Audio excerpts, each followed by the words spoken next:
All right, here we are. This is it, the first episode of Dynamite with Dezzie and Dean. Of course, you know who I am. Dez, I'm here all the time. I'm always yakking. I want to introduce my friend here, Dean, my bro, Dean. Dean, tell us about yourself. Dean Midgley here.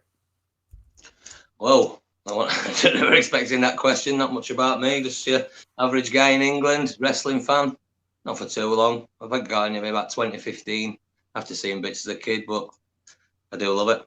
So I don't know. I wasn't ready for that question, mate. You threw me off there, man. That's awesome. That's awesome. So, I mean, you've been watching AEW since the beginning, obviously, right? What have you thought? How have you thought of their growth? I think it's fantastic. Like, I love it. It's easy to compare it to WWE all the time, but they just seem to do so many things right. All the things that I got frustrated with WWE for over the last few years, they've learned from their mistakes, it seems, and they tweak things for us, especially more as the fan. Like WWE is more about the casual, it seems often, don't they? Whereas AEW feels like it's more for us, what we'll appreciate as the fans who watch week in, week out and check out what's going on behind the scenes and watch podcasts and news and such. So I think they're really good for that. And it's definitely a younger, fresher product. Yeah. But with also the very classic wrestling tropes you want, It's like a nice balance, isn't it? It's good. I think so too. I think that AEW has definitely been watching what WWE has been putting out as far as sports entertainment went. All the guest hosts, all the casual stuff like WrestleMania for really casual fans. I don't see a lot of wrestling on WWE TV, honestly. In this week's Dynamite, you know what I mean? It was almost as much wrestling as you'd see on a pay-per-view card. You know what I mean? So there's solid wrestling. I think AEW is, for myself, it's a pro wrestling show for pro wrestling fans. And that's where it gets me, Yeah, 100%, definitely. Like, you get matches, and you get good quality matches, and they get time. Yeah, and they get time. You're talking, you're getting at least 15, 20 minutes, no matter who you are. Like, even in a squash match, like Lance Archer is a great example. Like, instead of your standard squash match of just destroy, they're allowed to get the offense in. But still, while sort of Lance especially feels like he's still toying, like he could end it at any time, but they still let both sides get bits in. But it's still obvious which way, though, this guy's the monster, this guy's the performance, enhancement talent, but still it manages to pull them together while still having, I've lost my words out of it, but yeah, you know what I mean? It manages to keep everything level while still establishing a top and a bottom at the same time. That's exactly it. It's not a full blowout. It's more entertaining, in my opinion, too. Oh, yeah, definitely. Yeah. Absolutely. So, of course, now this is the final show, next week will be the final show before Double or Nothing. So this is sort of building up to that. So we're seeing a lot of the storylines coming to a head now. So to start off the show, obviously, right off the bat, I got to say, right in the opening vignette, I saw my boy Nasty Leroy there was in the front row with Joey Janela, which is hilarious to know off of Joey's Instagrams, this guy Nasty Leroy. Leroy is funny, man. He's a guy who's on Instagram with with Joey. And Dean, you got to check him out, man. It's funny stuff. So to see him in the front row now is just crazy. Yeah, it's a good All time. Right. Okay, so I mean, obviously, right away, the Murder Hawk started off the show here. He comes out with Jake the Snake. What were you thinking when this happened? What were your thoughts during this promo here? Well, I like how when Lance comes out now, he warms up by having a fight on the way to the ring. Like he's done it before, and he'll just see some random guy he's probably found in the corridor. And he's just tripped me, "You're coming with me," drags him, a bit of like fresh meat, get out of here. And so that were good. That gives good energy, like pushes him as a monster, done it, someone who's not to be messed with. And obviously Jake got on the mic then and said he was supposed to come out to apologise for what were effectively dry humping Brandy Rhodes last week. Right. But he said, "Kiss my ass, I'm not apologising." And then went really like old school heel mentality of women don't belong in the ring, full stop. Women should be in the kitchen or the bedroom and such, like, pushing a few buttons there. And then obviously, we heard engine noises, didn't we? Yeah. And that was, then the truck came up. Yeah, that was putting Jake off. So then you think that it cuts to Cody Rhodes, which I thought were a bit jarring because he's in the truck, and it's like he's angry, and it's like it shows you that he's already there, and then he decides to drive 5 feet forward and gently ram a barrier. Like, why? What did you achieve to then get out and have to step over the said barrier to get to Lance. So I thought it made him look a little bit daft. Just a little bit. But also, I suppose, and also the fact that why didn't he come out last week? Because it was a good long while when Jake had his snake in between her legs and were almost borderline sexually assaulting her. Well, metaphorically, at the very least, sexually assaulting her. Right. And then, but Cody had a match that night. He'd had a match previously, so it could have been even in his ring gear, and he didn't come out. But this week, it cuts to him when he's not there because he's outside in his truck. Right. And now he decides to come. So that just felt a bit. I did think about that as it was happening. You're like, not like it made him look daft. It just sort of a bit like, didn't quite balance out right, you know. Right. But then obviously the people brawled. They had some fun. Bit of that, but then Jake pulled him back, didn't he, and says, "No, let's save this. Not for now. Not for now." They were physical for a bit. That was good. So like I said, what's that? No, go on. Oh yeah, no. So like I said, I think Jake the Snake on the mic is always gold. You know, like you said, Archer coming out hot like that, beating up that jobber was hilarious. I'm so impressed with Archer since his debut in AEW. He's got so much power. You know, like I kind of followed him before, you know, in a bit, but this was really sort of now him demanding that spotlight. I love how much more crude AEW can be than WWE with their product, you know, and with the news that now watching Jake the Snake out there on the microphone, it's making me think with the news of Sting not being under WWE contract anymore, it makes you wonder how many of these ex-WWE guys are just going to come over when they're seeing the fun. Like Jake the Snake is having more fun now in his life than he has in 20 years of WWE, whatever they did with him. You know what I mean? I can guarantee you that. But that being said, he was getting a little bit too old and greasy. The misogynistic stuff was getting a little bit too much for me. That whole, you know, like it was kind of like, hey, Jake, touch on this. And then he just went hard on it, right? Like I thought he was about to take away women's rights to vote for a second there. And then again, like you said, then we heard the truck coming up, brum, brum, brum, brum. And it's not even the biggest of Fords. I love how they say, oh, there's this F-150, right? Like, okay, first of all. And then, like you said, you see him already. He's like 40 feet away from the ring. And then he drives 10 feet to stop at this little barricade. So the whole thing was like, maybe have him start off farther back. You know what I mean? Like, I think the editing maybe would have been better. But again, to see them get physical right away is something that, again, I like seeing because you don't see enough of it on WWE TV. And I don't want to make this about that. This Dynamite show with you and me is not going to be about WWE shitting on whatever all the time. But it's such a good contrast for us to see these guys actually get physical with each other ahead of the match. You know what I mean? So now they're actually like, hey, we're fighting. What's going to be happening here? There's so much at stake. And I mean, are we going to bring up the announcement later on as it came chronologically, or are we just going to bring it out right now about the title presentation? What do you think? We can throw it. If it feels natural, just throw stuff in. We can always go back to it and readdress stuff, can't we, in order and such? Well, I think it fits now because it's Archer and it's Cody fighting for that title, right? And I mean, the person who's going to be at Double or Nothing to give the title to present it, I mean, that's Iron Mike, dude. It's a tough one. It's cool. It's really cool. You know, did you see the clip on YouTube of Mike Tyson recently? You know, like his old fights, and I watched Joe Rogan with him recently. So like he's right fresh in my mind. So we're like, oh, cool. You know. Have you seen the new clip though? The new Tyson clip where he's like, "I'm back." Have you seen that one? Yeah. Oh, that man could still knock anyone out. Anyone. Beast. That guy is like, he's ultimately scary, man. I've never seen somebody in my life that was so talented yet unhinged, and you could see it that he was so crazy, and he displayed it. I mean, he bit the guy's ear, he bit Holyfield's ear, like the tiger stuff. That like even in Hangover, he was really leaning into it. You know, there's a whole craziness. I'm wild, and he is, man. He totally is. It's believable, 100%. It gives it legitimacy, doesn't it? It gives it big fight feel. It's Mike Tyson, man. Yeah, so to, like, it really does. It makes it like a big deal, like I imagine, especially because it's a Cody match. That's going to feel big. Yeah. Like All In, when it was it All In against Nick Aldis for the NWA title? That's right, yeah.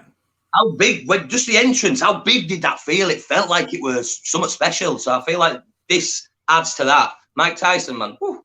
Yeah, Mike Tyson being there, and it's a mid-card title, but it doesn't even feel like it's a mid-card title. You know what I mean? Like the way they're putting it in as the TNT championship, it's almost like a TV title. It feels like it's got prestige already, which is something else I wanted to talk about when we talk about Cody is, again, it's been beaten to death, but Cody, when I met him on the cruise, on the first cruise, Ryan and I bumped into him just outside the steakhouse. This man is the most well put together human being I've ever seen in my entire life. He's just the total package. He's class all the way through. So to see him finally getting the spotlight he deserves and the place he deserves in wrestling, I just truly am so happy for Cody Rhodes, man, honestly. Oh, he's fantastic. Everything he touches is gold at the moment. He's often got the best matches on cards. He's, like I say, I don't know about earlier, the balance between old school and new school. He's right on that balance perfectly. You know, he's a lot of things are very 80s about him, but a lot of things are very, very now. And he's just, it's doing really well. It's like, I want really, only knowing him from the past stuff, is what you get presented. So now, once he had his like leash taken off, it just shows you what a creative individual he is and what a great wrestler he is. He's been having some fantastic matches, like often the best matches on the card, because they always seem to mean something. A lot of Story Code is he's a superstar. Absolutely. And I think we're going to have that same conversation later on about Mr. Brody Lee as well. And I think we're going to have that conversation about just about anybody that comes from WWE. You know, I think we're going to see the Revival's coming out soon here. You know what I mean? Like, I hope we see them in AEW, but, you know, regardless. So the next match on the card here, keeping Dynamite rolling ahead here. You know, we saw Jurassic Express tagging up against the Best Friends. I mean, Jurassic Express, man. Marco, these guys are so much fun. Like, Marco is such a great guy. I didn't get to hang out with Jungle Boy or Luchasaurus on the boat at all, but I got to hang out a lot with Marco because he was with Joey and we were all cruising around. And awesome fucking dude, man. Like, one time we were at the casino and he wanted to go get blasted. So we had to go through that bar and there was 40 or 50 people. I swear to God, it was 20 minutes of him getting photos with people and talking to people. He's the nicest guy. But in between every photo, he's like, and then he would look back over to me to make sure I was still there and then nod and then take the pictures again. So he's like, okay, cool. Now let's go upstairs, right? It was super cool, man. All right. So what are your thoughts here? Jurassic Express, Best Friends. Yeah, I thought it was a good match. I liked it. They had the little video package about the tag teams, didn't they, leading into it, to like have a little briefish with the tag belts, and then it really did well to push all the teams. So like when you come into this match, it's like you already have this little reminder that, yeah, this is a legit division and there's some great teams out of it, you know? Yeah. And I will say this, Luchasaurus is fantastic and his kicks are so good. It's like, he's so engaging. Yeah. He's a really good presence in the ring and he's something really unique, and that it's like, I do really like him. Well, I like everyone in the ring, really. Best Friends are fantastic. JR has a bit of a fetish with Trent's headband. He seems to mention it all the time. But yeah, so I thought it was a good match. Do you want to break down the match? Do you want to go through the match? What are your thoughts? So I mean, honestly, like, so I like, again, Chuck and Trent, such good chemistry. They go so far back, you know what I mean? And the pop power of OC, you know, it's a good group. I like the Best Friends, you know, I think that's a good solid trio there. So it is two solid trios having a match here. And Luchasaurus, again, you said it. Luchasaurus is easily one of my favorite wrestlers of this new generation that I've seen because I've always liked the tall guys, you know, going back to the days of Diesel, big hosses, you know, like looking at Nathan Jones, what could have been, you know, like just these big dudes. I just wish they could have wrestled better. You know, you look at Undertaker, look at Kane, these two like massive guys, right? So Luchasaurus, for me, he always had that appeal that right away I was like, whoa, that guy's legit. Okay, it's cool. But then you look at his moves, man, he's flipping. Those kicks are dangerous, lethal kicks. So I like what he's been doing. And it just rounds out more of that appeal to me. And it shows me that, yes, these big guys can actually wrestle and they can move. But even to his look, the gear is so appealing to me. It's almost like if I had to create a wrestler, this is what I'd be doing. Down to the tattoos, even. It's crazy. So I mean, yeah, those are essentially, that's what I had through the match. I was watching it; it was entertaining, but I just keep thinking back to these what great character work they're doing with these guys, and it falls back to AEW's principles of just letting these guys be themselves, letting them express themselves, and then having that come across as genuine, because it is, man. It's great. I love it. And that's when it gets over, yeah.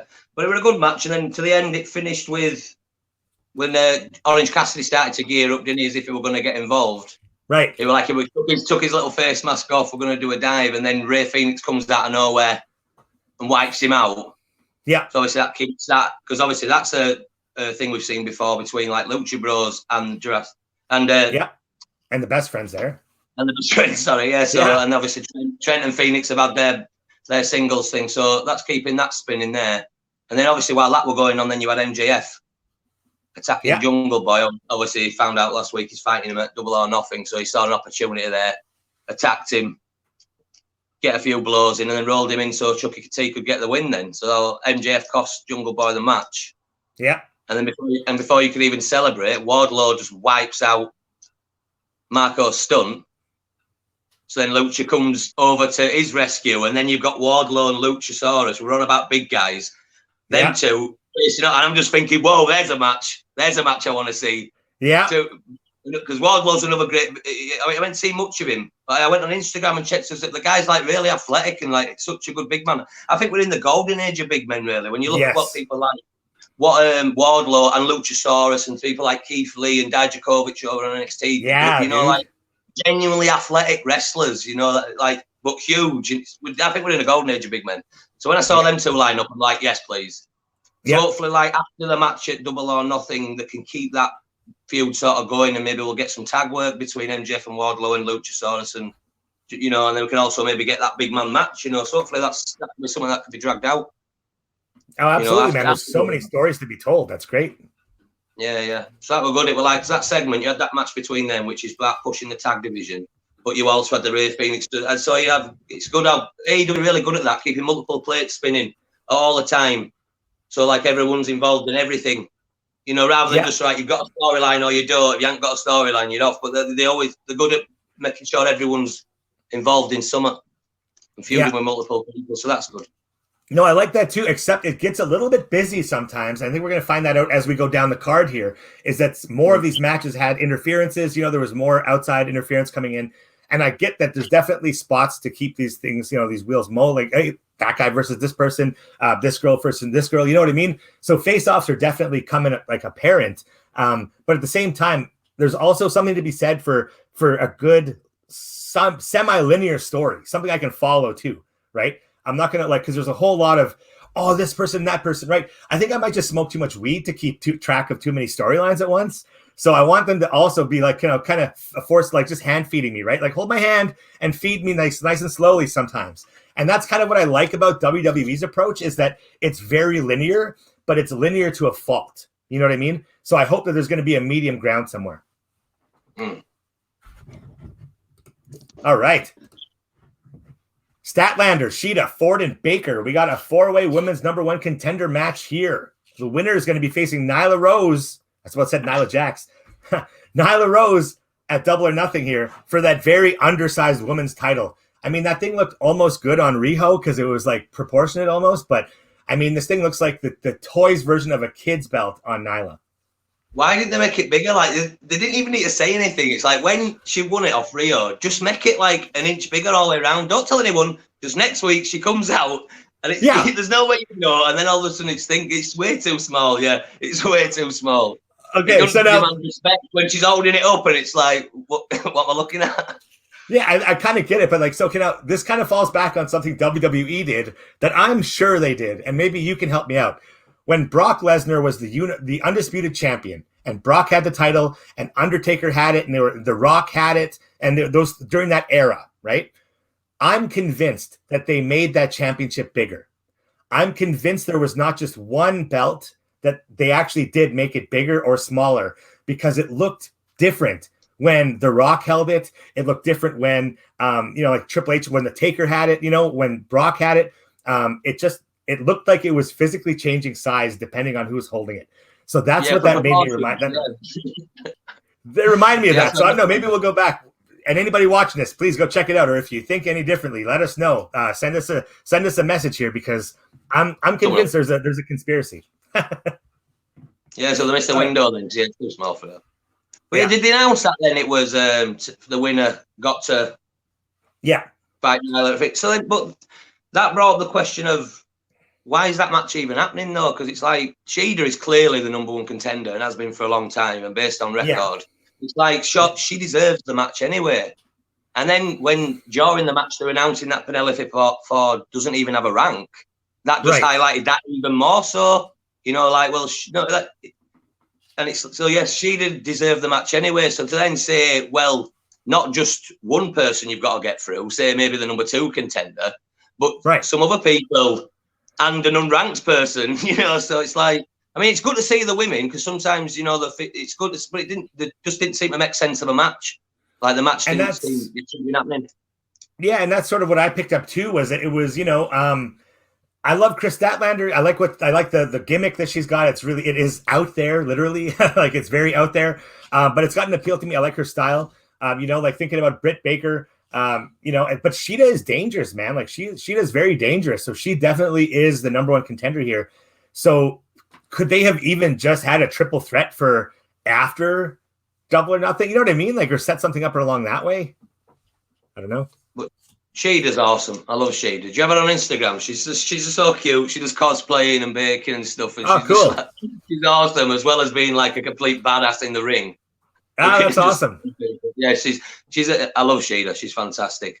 And I love wrestlers that have the Instagrams outside of the characters. Like Aleister Black has one just for his cats. That's so wild, man. Yeah, it's good. Yeah, you see the more human side of it. But yeah. Okay, so again, yes, please. Finish off the match. Tell us about the match here. Well, the match, I enjoyed the match. I don't like you on about Statlander. I think her character sort of jars with me, but she's a big, strong, powerful woman, isn't she? So when she had a couple of good power spots, didn't she? I think the waterfall from the corner, then she picked up Ford and just dumped her on. So she had some good moments. But she is strong. Did you see the borderline botch between Ford and Statlander where the poison Rana? Oh, no, I didn't catch that one, no.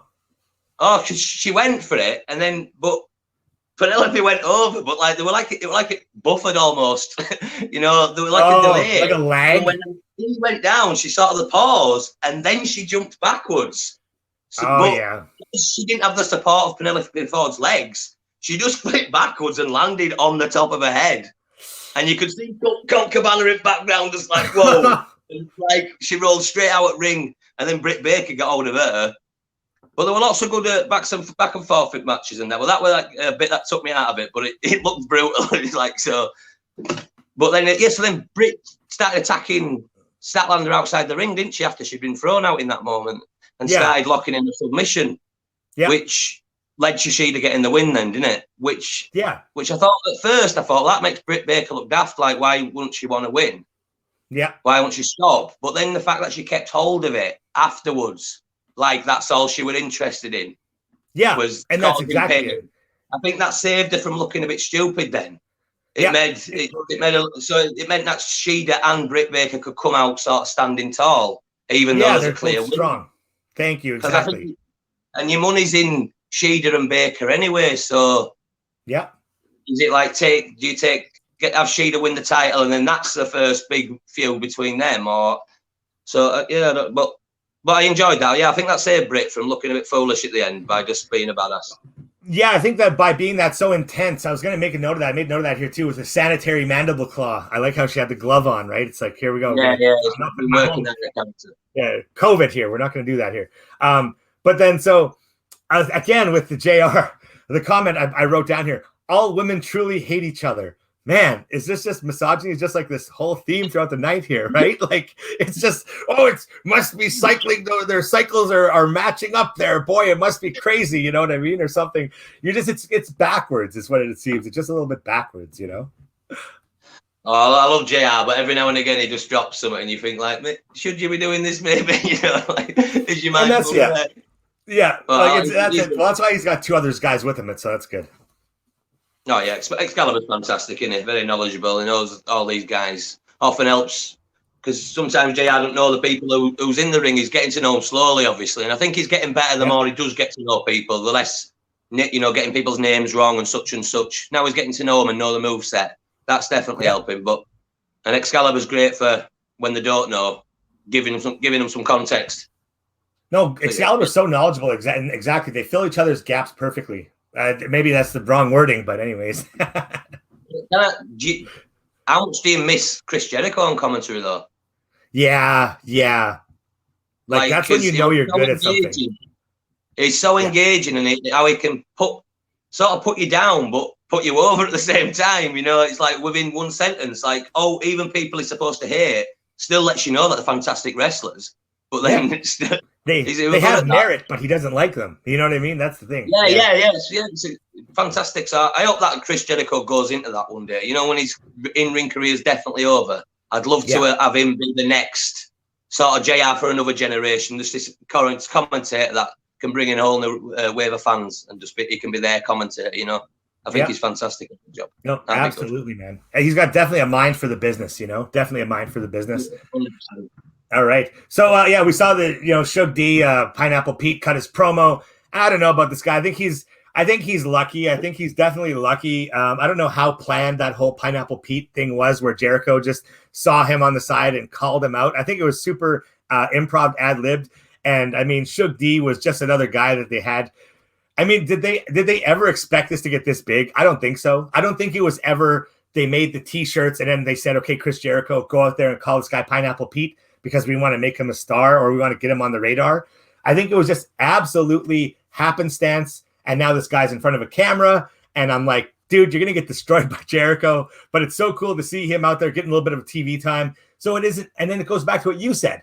It's not just an enhancement talent jobber match. They're actually giving this guy some background and you're getting involved with Pineapple Pete just a little bit more, So he was getting a little bit borderline No Way Jose for me by the end of that promo, but it's cool. I thought that exact same thing. When he did the promo and he's embraced the Pineapple Pete effectively, saying, "Oh, I'm Shug D," but he's embraced it. I thought, instantly, No Way Jose. That's what I thought. That instantly in my head, and I can see exactly what you mean. So I thought, don't lean into it too much, dude. Remember that your name's Shug D, and that's what you should be pushing. Yeah. But it's just the rubber Jericho. Like Jericho's just in the same space as you, and you can become a star just off his air, just off the rub. Like literally, man. Like, oh my god. I could go all day about Chris Jericho and the rub, man, honestly, because that guy's he's come up for me in ways that I can't even believe, like he sent me videos that are just crazy that I don't ask for these things. And it just makes you wonder, like Chris Jericho must be so aware of the impact he has on people's lives. You know what I mean? Like he knows that he can change somebody's life and it's great.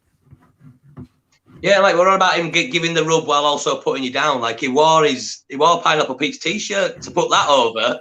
While delivering a nice elbow to knock him out, So it's everyone's a winner. Fantastic. Well, I wouldn't lean too much into the Pineapple Pete. It's like you say, it could easily go wrong. Yeah, I mean it's marketable, but definitely I think it's almost a thing where because this would be perfect for live crowds. This is where the live crowd would come in, and the Pineapple Pete chant would come on, and it'd be like Pineapple Pete. And then he could do a whole no, like a Daniel Bryan thing where it's like, no, that's not me, and have a big fit over like that's and then he would be still Shug D and he would have like the big shirt and not Pineapple Pete or something. You know what I mean? There's so many ways they can still go with this. Yeah. All right.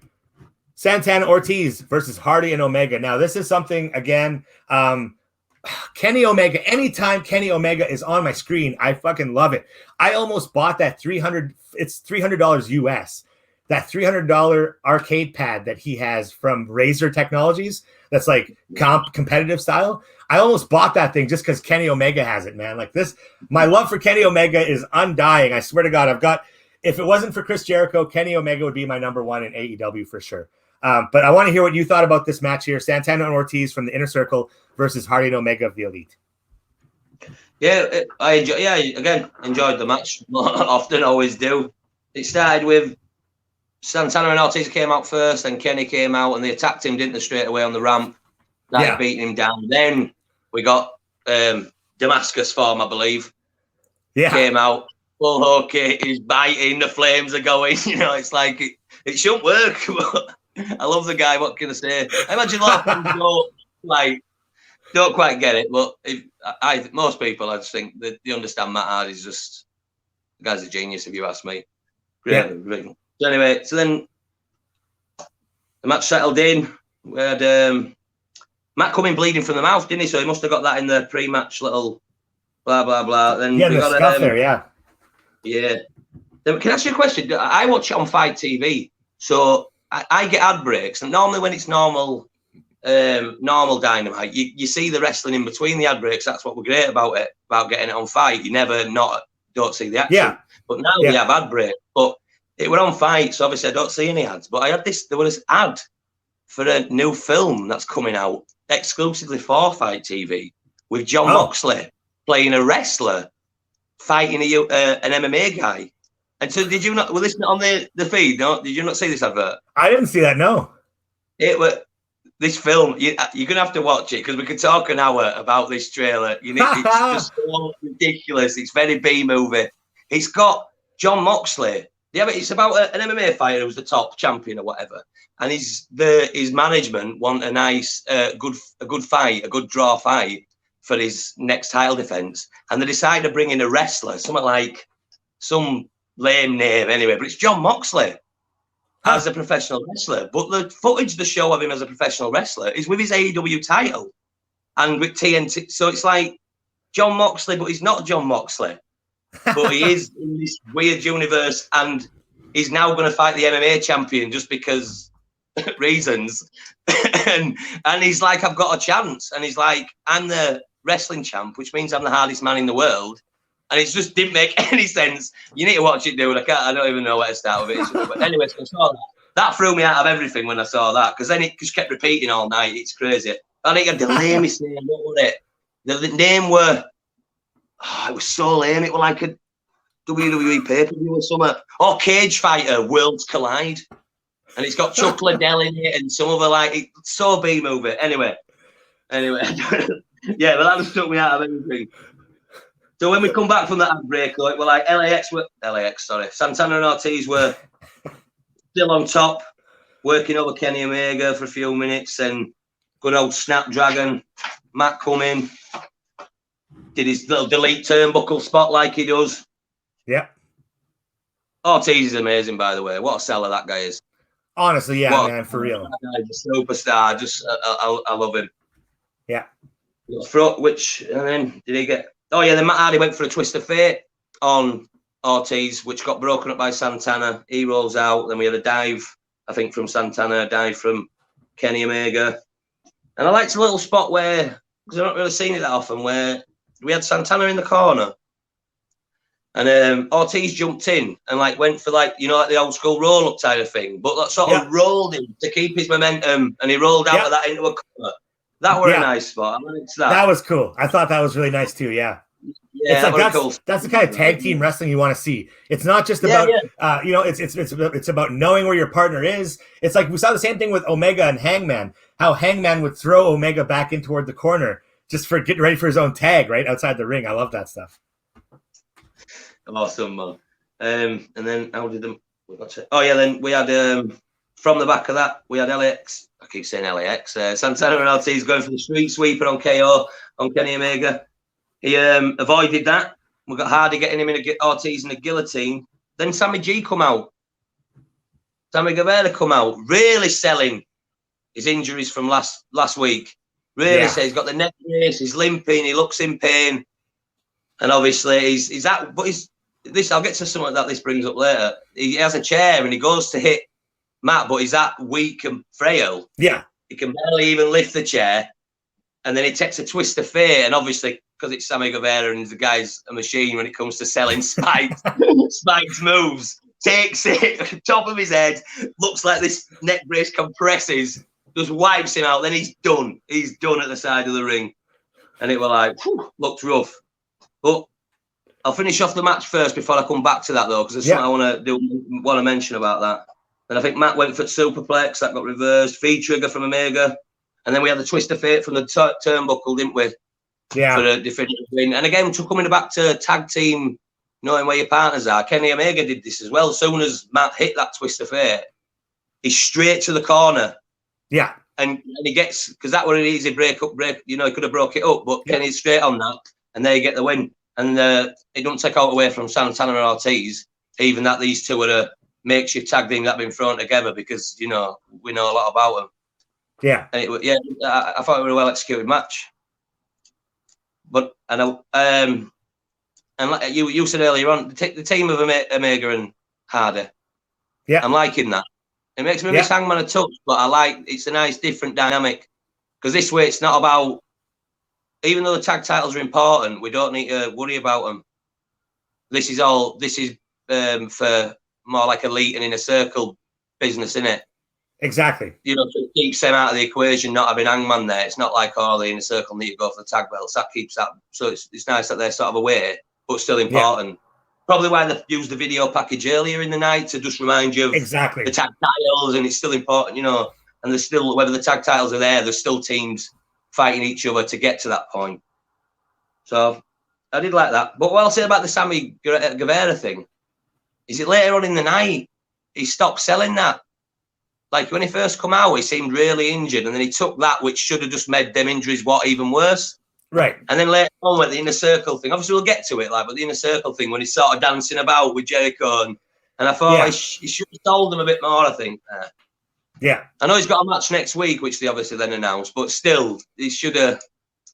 That twist of fate from Matt, which we're pushing over as his finisher, which it is obviously, needed selling, especially when you're already injured. So that would be strong because I love Sammy G otherwise. No, absolutely, man. And like you said, this whole thing. I was going to say this about Kenny Omega. I love Kenny. I think that I'm all in for the slow burn when it's done right, but I think they should have used Kenny Omega differently from the beginning. I think he should have came out higher on the card. For his first year, he was losing so much. And I realized that they wanted to establish other stars, that Kenny was already the biggest they had, right? But Kenny is the biggest they had. You know what I mean? So under Chris, like he should have been there as the top babyface. You know what I mean? But they were already kind of doing that Chris and Kenny thing for years. So I get their reasoning, but it's just, and Kenny still can't look weak in my eyes, right? Because Kenny's amazing. It just speaks to his ability as a tag team wrestler. I mean, look at the Golden Lovers. I mean, you look at him now with Hangman and now with Hardy. Like the guy can tag with anybody, amazing singles wrestler and amazing tag wrestler. And I really hope that we see his time to shine by the end of the year. I hope he comes back into the singles run by the end of the year, and maybe 2021 is Omega's year to shine. But again, so you said Sammy coming in hurt was amazing. I love Sammy. He just plays it so well. But holy shit, that twist of fate. Like that, when I first saw that last night, I was like, I remember I was kind of like half on, half off kind of thing, right? Like just so blazed. And I just remember being like, whoa, like that's crazy. And I saw it on Instagram again. Saw it this morning when I did the rewatch, and I'm just like, holy shit. So this kid, he overreaches for the super kick from the Young Bucks, right? And he just gets his head blown off in that spot. And now he's getting wasted in this one. Fantastic. Man, the kid loved, like, this kid is a spot, like, he's just, I don't want to call him a spot monkey, but he's just a spot genius is what he is, man. He makes these spots look so good. Like on Saturday Night Live, when you're watching Kenan Thompson for a reaction, and he can just make any skit gold, even if it's a shit skit. This is what Sammy can do to any move, any match, is his reactions and his selling could you imagine him taking a Stone Cold Stunner back in the day? Jesus, man. I think The Rock would have had to run for his money. It's like he just takes his arms out of the equation and somehow manages to stay safe while landing on the top of his head and compressing his neck and spine. But he bounces up and he's absolutely fine. So, the guy, he can take a move. Like you say, even an average move, he makes look good. Yeah, neck muscles. That's the beautiful thing about wrestling, isn't it? Like, unlike other sports, it's beautifully selfless. How you've got to make the other guy look good. Yeah. That's your job often. Sometimes it's to look good, but often it's like, it's to look, it's a dynamic from sport, but that's why I do like wrestling though. It's very selfless. You make your opponent look good, don't you? And he did in that moment. That twist of fate looked devastating. Yeah. No, that looked like the biggest finisher in wrestling right there.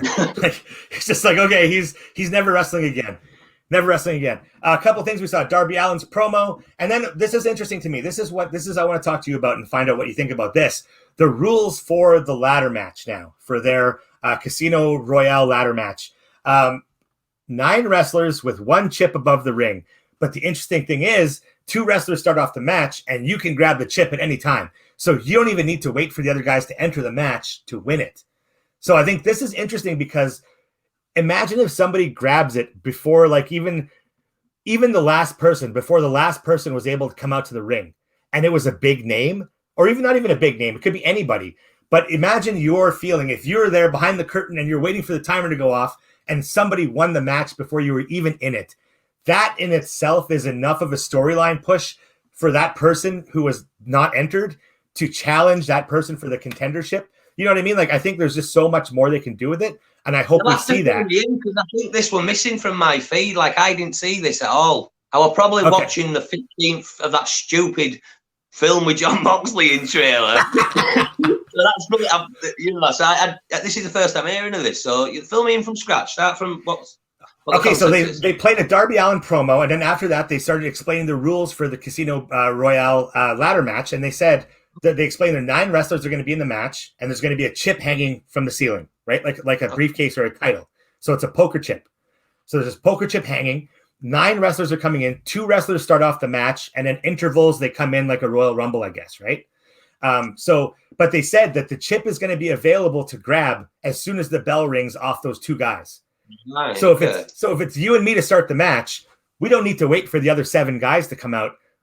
Just run to the thing, right? You know what I mean? So it's really interesting to see if anybody does get skunked out, if they're not even in the match yet and the match is over. I think that's a pretty cool way to keep a storyline going, especially when you have 9 wrestlers. It feels like somebody's going to get lost in the mix. You know what I mean? Yeah, it's an interesting concept, like you say, because normally when you got like stuff like War Games matches, they don't actually officially start until everyone's in and such, do they? But and you can't win a Royal Rumble till everyone's come in, can you? You know, so that's a weird concept. But like you say, great story opportunities.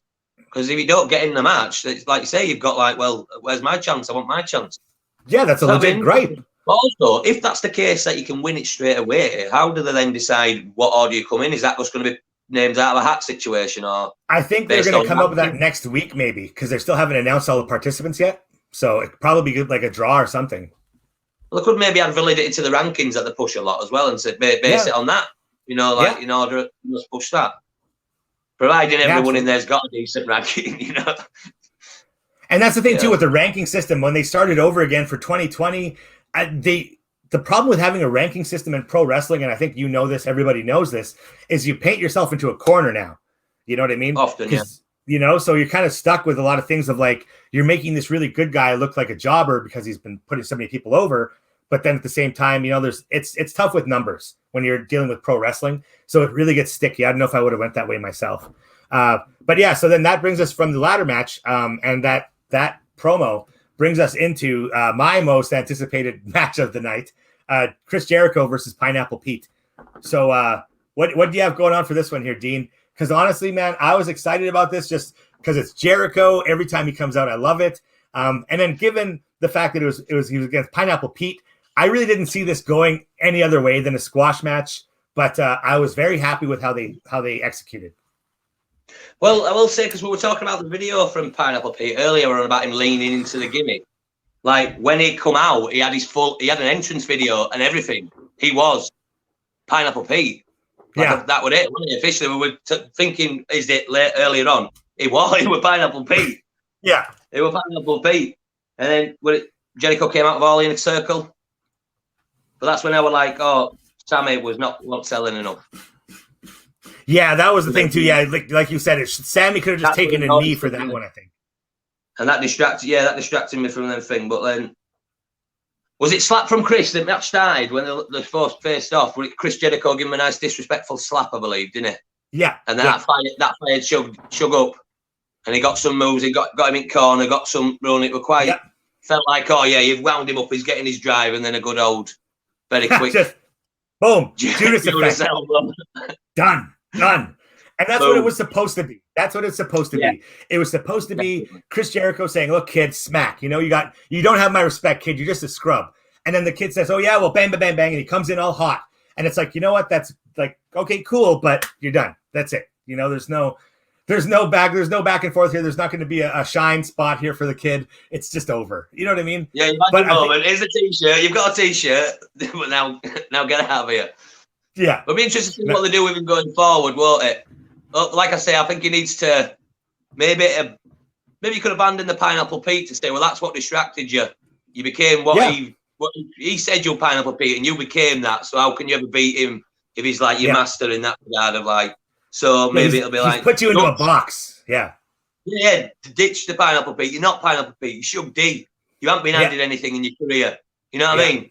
It's like you've had to work your ass off, and now you're here. You know, come back. That could be good.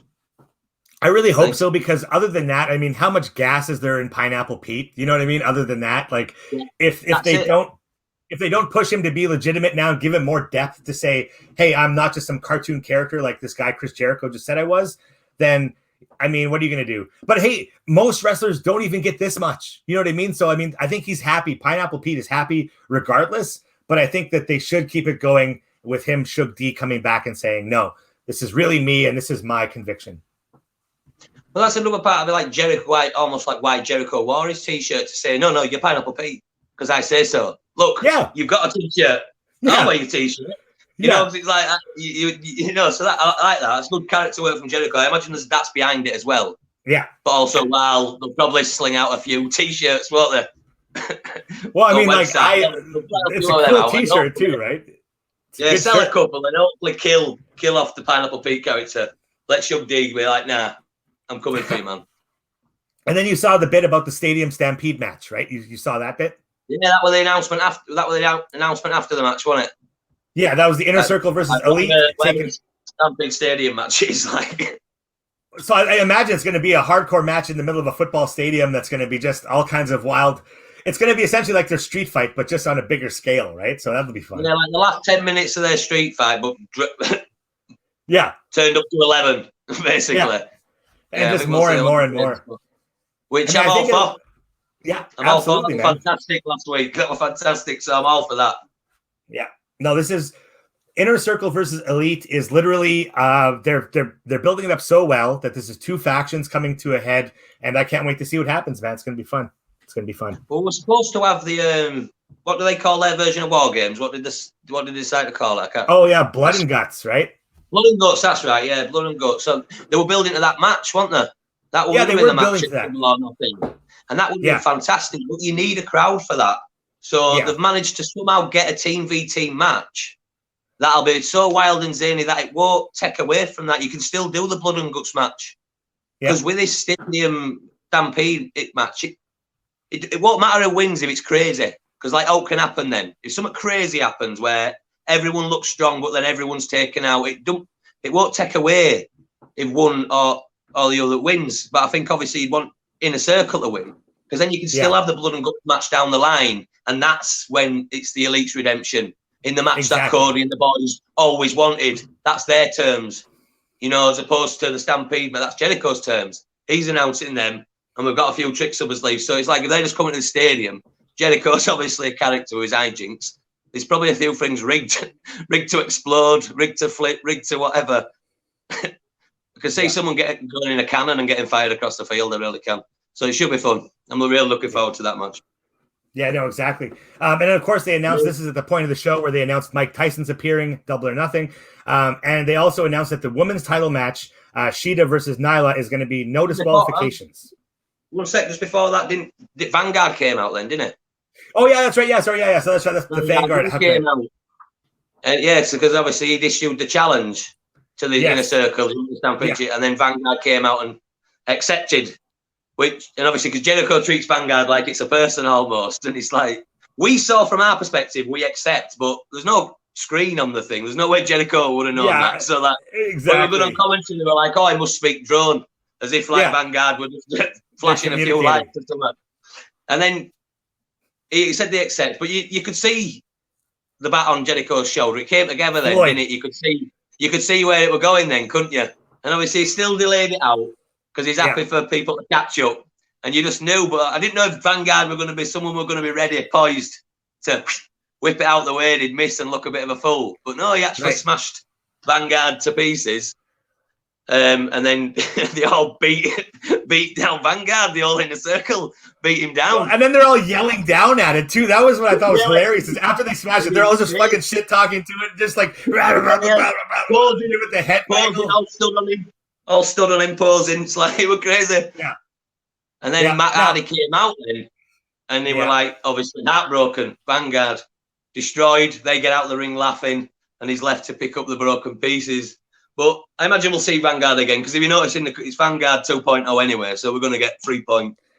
Yeah, we're going to have And now this is a bit me being a nerd, a bit of a drone nerd. Is they're actually using a version, Phantom version 3 for Vanguard right now. So that's actually an older version of the Phantom, and I'm sure they're going to come out with the Phantom 4, which looks much sleeker.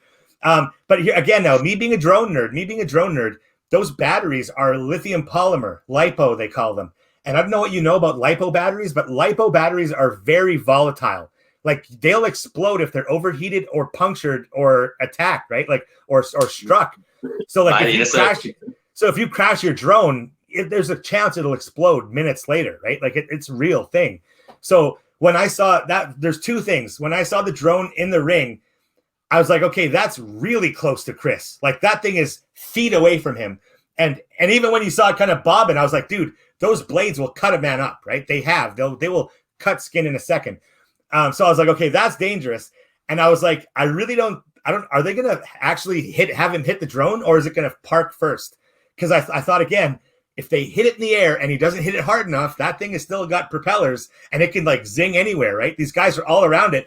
So I'm watching like, oh, no. And then whap, it went down so fast. It smashed so hard while he's doing that.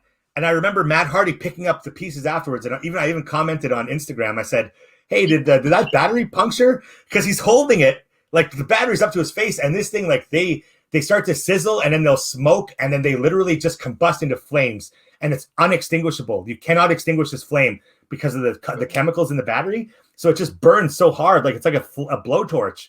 So I was just like, no. So that was my drone moment. You're probably the only person in the world, you and maybe like 7 other people, who spotted that.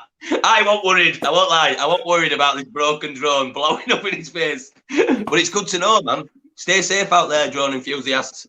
Hashtag drone back. That's awesome. All right, so of course that brings us into our main event of the evening here. We've got Brody Lee, the Exalted One of the Dark Order, taking on Christopher Daniels of SCU. And man, these guys, again, this is something that Christopher Daniels has been one of the best wrestlers I've seen like for so long. So to see him wrestle here against Brody Lee, I don't know enough about Brody Lee past his pre-WWE days. I didn't know him as Brody Lee. I knew him as, obviously Luke Harper and the Wyatt family. So Vince did a very good job of painting him as one character, one color, one tone, very singular. So for me to see Brody Lee come out and as the Exalted One and to do all this is very cool to me, to see somebody actually flex this. We talked about it earlier. Guys that are out of Vince's shadow, what can they do and how big will they get? We're seeing exactly what's going to be happening here with Brody Lee. So please, Dean, tell me what you thought about this match, man. Well, it was interesting how Brody Lee came out with a title, didn't he? Yeah. And he then asked to be introduced as the champion as well. So as if like he's sort of that's took you out of this match a touch in the sense that it's a build up for Moxley. Like, what could Daniels sort of do? But they've obviously got a bit of history with Dark Order anyway. But when Daniels who came out first with SCU, and then when Brody Lee come out, it said at the top on his banner, all 4 victories. He's undefeated, all 4 victories under 10 minutes. So I thought, does that mean Daniels will go longer than that then? So at least he's got that. Even if he's going to lose this match because it's building to something else, at least Christopher Daniels has given it best fight he's had so far. Because like you say, Christopher, he's at that back end of career. It's still fantastic, wild, entertaining, and it's nice to see him. And in technically the main event of the show as well. Yeah. But Brody Lee's fantastic. He's just got he's got good presence about him. Like you say, I don't know much about Brody Lee. I didn't know much about Brody Lee, but it seems like this version of Brody Lee, this is Mr. Brody Lee, isn't it? Like a very Vince, parody of Vince McMahon. They say it's not. They say it isn't, but it really is, right? Like it really is. Totally, 100%. Yeah, 100%. It's like Vince McMahon. Like, not even a waltz, Vince McMahon. Vince McMahon's off his head, so it's like, he's just pretty this him. But it started with a match. Daniels tried to come out, get a few shots in, and Brody Lee did that. His big boot's wonderful. You know when he follows through. Yeah, so it's not just a nice big boot to the face, but he lunges, steps right through, and lands on the knee. It looks like he's put everything in it, and he's a big dude, isn't it? Yeah. And then he went outside the ring and got a bit distracted by staring out SCU. That allowed Daniels to get on top. Then I believe he did a dive, and then did he do a moonsault there as well? And then he took it back in the ring, and then obviously Brody Lee got back on top. He's a good in the sense that even though he's someone like Christopher Daniels, you still feel like with him and Lance Archer, these big men, that they're toying with a prey. Like the other person gets offense in and looks good, but they still feel like they can end it at any moment. Yeah. That they're just choosing they're playing with the food, they're choosing when to thing. So he rolled back out of the ring, didn't he, to get in the face again, just to like say, I'm here, feel my presence. Yeah. So is it? But he has got presence. I do like him. And then where do we go from there? Side the ring. Sorry, I'm such a fan of the way. No worries. I'm such a fan of Brody Lee and his style, the gimmick. Like when they like, again, this goes back to how he was used as Luke Harper. For a long time, I couldn't see him in anything else other than a greasy white tank top, right? So I'm so happy that they put him in a suit. That's like the most juxtaposing thing they could have done, is like say, look, he's in a suit now, and I like his ring gear even, you know? It's actually the kind of ring gear I want, the sort of almost diesel-ish pants with a tank top. That's kind of what I want to have, right? Instead of just a singlet. So anyways, enough about me. What do you think about the final of this match here? Was it well? Sorry, let me just check my notes, mate. We can cut this shit out, can't we? I'm just catching up where. Oh, I did want to mention as well. The number 10 came out with Brody Lee, didn't it? This number 10. Yes. Number 10. Like, obviously, we haven't seen Grayson or no, have we? So it's like this is like the level below them in middle management or whatever. The it seems like of the minions, effectively. Yeah, the head of the henchman. Do you reckon that's actually a face we'll recognise eventually, or someone will recognise, or do you think it's just going to be this gimmick as number 10, or do you think there'll be a reveal from that eventually? Anyway, doesn't such matter. But then either way, did he get involved? I think he got involved, didn't he? Christopher Daniels went to the top. He got involved. That let Brody Lee get back on top. And then did the minions attack then? They thought, the match was still going on. There's another interference, and so it's another messy finish, and it's like, okay. And to what you said about 10, it'd be interesting to see if they did debut more guys like this, or if it's just straight up them establishing these guys as threats before they actually give them a debut, right? So it'll be interesting to see how they play it with the Dark Order. If maybe one day all these masked men will just come out and say, I'm not a number. This is who I am now, right? Kind of thing. Yeah, I think that's probably one of the most interesting stories they could tell, but obviously it needs telling down the line. But I think that is a interesting story. It'll be nice when they can come back in like the original Dark Order, Stu Grayson and such, because we haven't seen them all together yet, have we? So that it's like two separate things, but not at the same time. But yeah, so we had the minions attack, and then SCU fought them off, and Colt Cabana got involved, didn't he? They chased that off.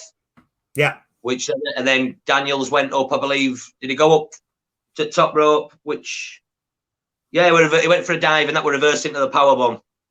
Which then Brody Lee could hit the discus lariat. Yeah. And he got the win. He got the win. For the win. And then Mox showed up. Well, Brody keeps the title in his possession, and Moxley shows up. So it's like it's keeping it away from him. I like that this is fresh. This whole angle, obviously, we've seen it before. Obviously, the heel taking the title into possession before he actually gets it, if he gets it. So it's a little bit of an older story, but again, they haven't done it here. So AEW has that. AEW has that sort of, hey, like this hasn't happened here yet kind of finish, kind of appeal to it. Yes, we didn't mention that Mox showed up earlier on in the night, didn't we? And they wanted to interview him, and he just charged through. Right. So we knew we were there. So when he showed up at the end of this, what did get me a little bit though, jarred me a touch, is Mox starts fighting off the minions. I did like the bit where Brody just sacrificed one and grabbed a minion and said, just through him, blood slaughter. I liked that.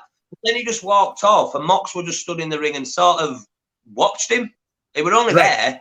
He were only on the other side of the road. That's your title that you then get on the mic a few seconds later to say, I'm pissed off about that. It's like, well, we were just there with it. And he beat up most of them, so there were only two of them by then, 10 and Brody Lee. So obviously you want to keep them separate, but it just felt like Brody Lee there should have been enough minions that by time Moxley got to the ring, Brody Lee's gone. Yeah, exactly. The title. So he can't chase him. He's just like, all right, okay, forget chasing him. I'll tell you what's happening, So good intensity from Mox like always, but that did just jar me a bit where he didn't just, go get your title, It's right, it's just right there, exactly. Yeah. No, the separation has to happen. I think that might also be them not having a crowd, how easy it would be to just hide behind a crowd, you know what I mean? Or even just to have Brody get away earlier, have him totally leave the arena, and then have Mox out there by himself.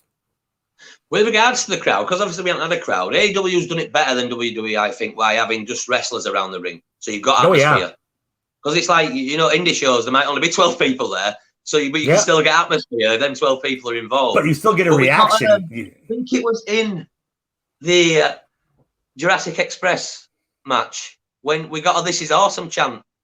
Yeah. From a really basic dive. But it made me realise I hadn't really missed that chant because it wasn't warranted here either. But it's like, you get that at wrestling shows, don't you? Wrestling fans, I'm at a wrestling show. I want to do everything. I want to hear my favourite chants. So they'll chant "This is awesome" when something really average happens.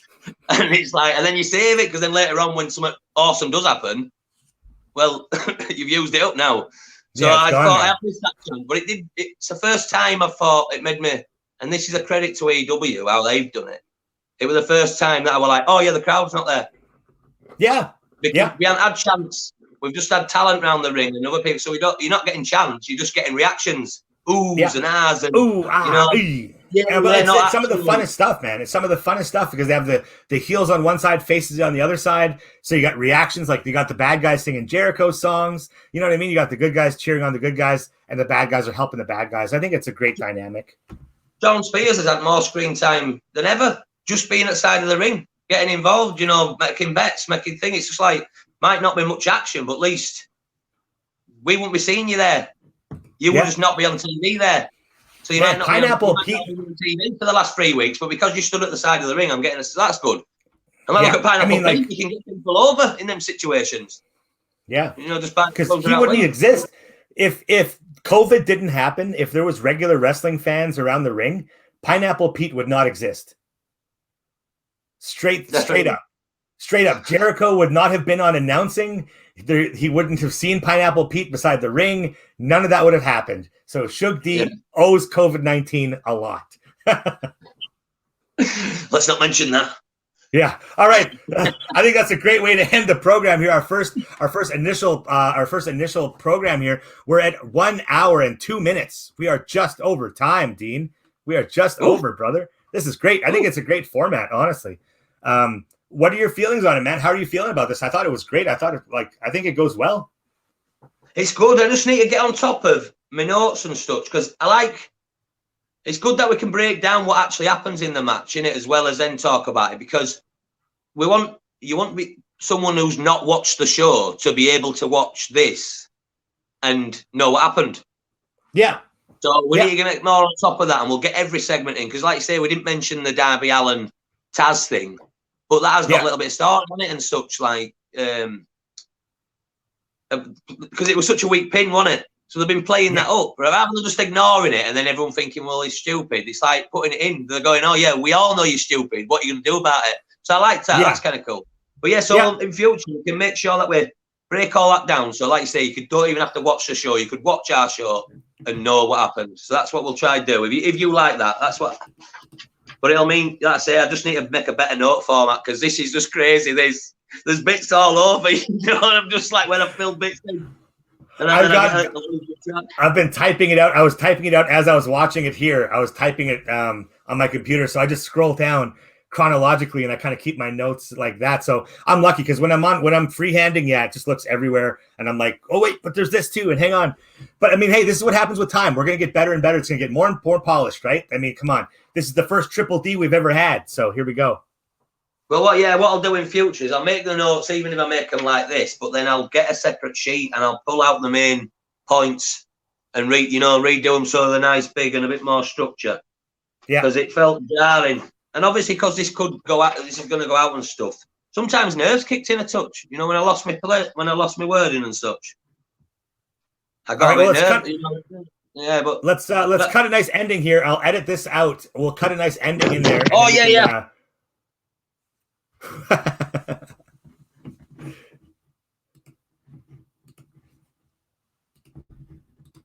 That's awesome. That's awesome. That is so rad. Okay, where are we gonna get him back here now?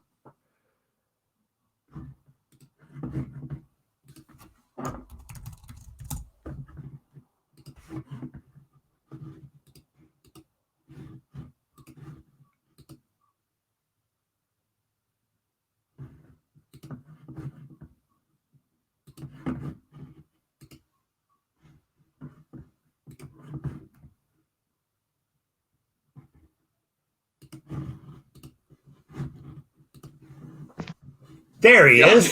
That was awesome.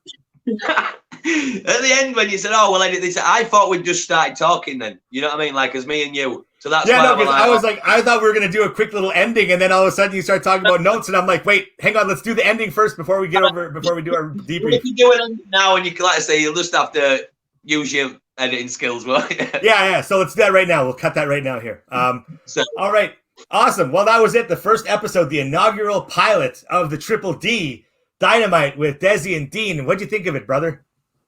I had a lot of fun, actually. Really, a lot of fun. Yeah, it was nice, and like, I watch Dynamite each week, so it was nice looking into it a bit more, you know, on a deeper level, and like obviously making notes makes it all a lot more fresh in your mind, you know. So hopefully going into next week, even though I follow it and I'm a fan anyway, I'll just feel like a bit more invested, you know. So I really enjoyed it. It was nice, always nice talking to you, man. You, my brother, Crew's brothers. Yes, man. Yes, no, it's always fun talking to you, brother. I wish we could be cheersing each other from closer than we are. But soon enough, man. Soon enough, we'll definitely have a reunion. And in the meantime, I love doing these with you, man, because this is really fun. Exactly. This is just super cool. So until next week, my man, have a good one. Love you, dude. Peace. So